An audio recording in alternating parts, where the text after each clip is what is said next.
नमस्कार. मी डॉक्टर निलेश चांदोरकर आणि आज या ठिकाणी मला तुमच्यासमोर हे सादर करण्यास अतिशय आनंद होत आहे की मी आणि माझ्या मैत्रीण खारघर नवी मुंबई येथील जी शृंखला नावाची एक संस्था आहे, समाजसेवी संस्था आहे, त्याच्या संचालिका अस्मिता मॅडम, आम्ही दोघांनी एक सीडबॉल पासून झाडांची रोपांची निर्मिती हा एक नवीन प्रयोग माझ्या कार्यकक्षेतले जे जंगल आहे त्या ठिकाणी राबवत आहोत. आणि यासाठी हा विषय असा इतका महत्वाचा आहे की नुकतीच आता वायनाडची दुर्घटना घडून गेलेली आहे. पाऊस हा अनियमित झालेला आहे, उष्णतामानात वाढ होत आहे आणि कधी अचानक उष्णतामान वाढते, अचानक गारवा निर्माण होतो आणि अचानक पाऊस पडतो. आणि या सर्वावर जर उपाय जर पाहिला तर ही काही जादूची कांडी घेऊन एका दिवसात किंवा काही क्षणामध्ये हा प्रश्न सुटेल असा काही हा विषय नाही. याच्यासाठी सातत्यानं प्रयत्न करणं अत्यंत आवश्यक आहे. आणि याचाच एक भाग म्हणून आपल्या प्राचीन काळी भारतामध्ये सीडबॉल पासून रोपांची निर्मितीचं एक तंत्र त्यावेळेस सुद्धा वापरलं जायचं. आणि तेच तंत्र मध्यंतरीच्या काळामध्ये बाहेरच्या देशांमध्ये गेलं आणि पाश्चिमात्य देशांकडून पुन्हा ते एक सुधारित तंत्रज्ञान म्हणून पुन्हा आपल्याकडे ते अवतरलेलं आहे. आणि हे सीडबॉलचं जे तंत्रज्ञान आहे तेच तंत्रज्ञान वापरून माझ्या कार्यकक्षेतील जंगलांमध्ये पुनर्निर्मितीचा हा माझा छोटासा प्रयत्न असणार आहे. आणि यासाठी साधारणपणे 2 हेक्टरच्या परिसरामध्ये 10,000 सीडबॉल्स आम्ही टाकणार आहोत आणि रोपनिर्मिती करणार आहोत. आणि आता या संदर्भामध्ये पुढचा जो व्हिडिओ किंवा जी माहिती आहे ती प्रत्यक्ष आपण फील्डवर जाऊन घेणार आहोत. ओके.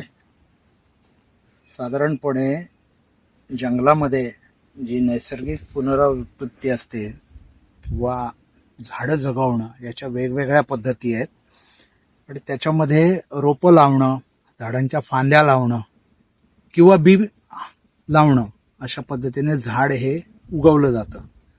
आणि यामध्ये आता एक प्राचीन भारतामध्ये ही पद्धत पूर्वी अस्तित्वात होती की सीडबॉल म्हणतात त्याला. आणि सीडबॉल म्हणतात म्हणजे मातीच्या गोळ्यामध्ये बी भरलं जातं.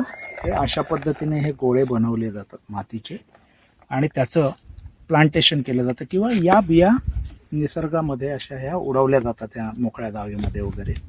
आणि त्या ठिकाणी या माती जशी पावसाचं पाणी पडलं विरघळते, त्यामध्ये मग ही बी जी आहे ती त्या ठिकाणी स्थिर राहते आणि त्याचं रूपांतर मग छोट्या अंकुरापासून मोठ्या रोपापर्यंत आणि रोपाचं वृक्षापर्यंत योग्य जर तिथलं हवामान वातावरण मिळालं तर त्याची वाढ होते आणि अशा प्रकारे हे यशस्वी झाड या ठिकाणी लावलं जातं.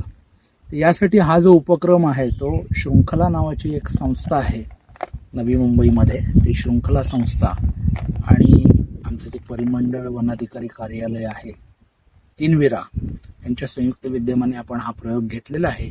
आणि याच्यामध्ये 10 सिलेक्टेड स्पेसीज आहेत, झाडांच्या 10 प्रजाती आहेत की ज्या आत्ता हल्लीच्या जंगलांमध्ये दुर्मिळ होत चाललेल्या आहेत. तर त्या अशा ज्या दुर्मिळ झालेल्या ज्या झाडांच्या प्रजाती आहेत त्यांच्या बियांपासून हे सीडबॉल तयार केलेले आहेत आणि हे सीडबॉल आपण टाकणार आहोत. त्याचा हा भाग म्हणून आज आपण या ठिकाणी हा दळवी खरोशी नावाचं हे जे गाव आहे त्याच्या बाजूच्या जंगलामध्ये हा प्रयोग आपण करत आहोत. या ठिकाणी पूर्वी एक ट्रान्झॅक्ट लाईन घेतली होती की या ट्रान्झॅक्ट लाईनवरून या ठिकाणी असलेले जंगली पशु वगैरे यांची गणना करणं, निरीक्षण करणं याच्यासाठीचा हा पथ घेतला होता. आणि याच रूटवर आपण ह्या ट्रॅकवर हे एक साधारणपणे 6 मीटर बाय 6 मीटरचे एक आपण सलग असं आपण एक ट्रॅक टाकतोय आणि त्याच्यात या बिया आपण टाकणार आहोत. त्याचा एक भाग म्हणून आज आपण या ठिकाणी जमलेलो आहोत. आणि त्या कार्यक्रमाची सुरुवात म्हणून हे श्रीफळ वाढवून हा कार्यक्रम आपण सुरुवात करणार आहोत.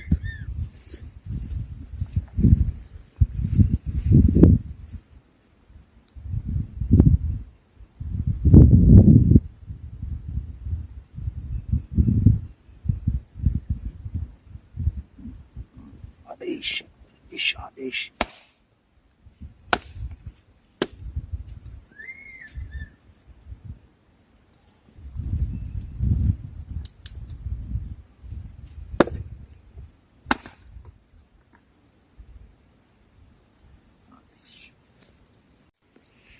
आता इथपर्यंत 6 मीटर अंतरावर जातो. 6 मीटर.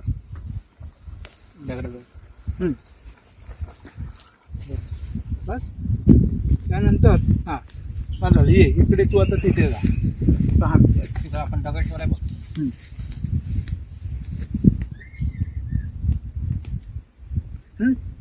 ओके. आता हे 6 मीटर झालेले आहे, बरोबर आहे. आता तिथून 6 मीटर जा तिकडे.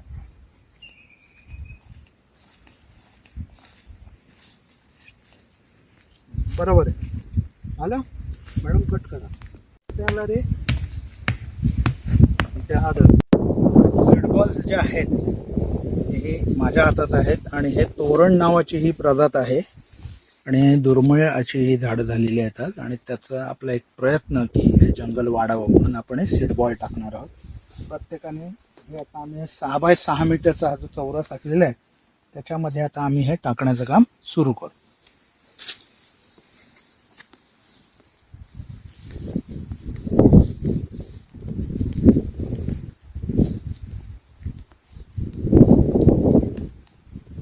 लांब लांब अंतरावर टाका. झाडांमध्ये अंतर पण राहायला पाहिजे. 6 मीटरचा एक एक चौकोन घ्यायचा आहे.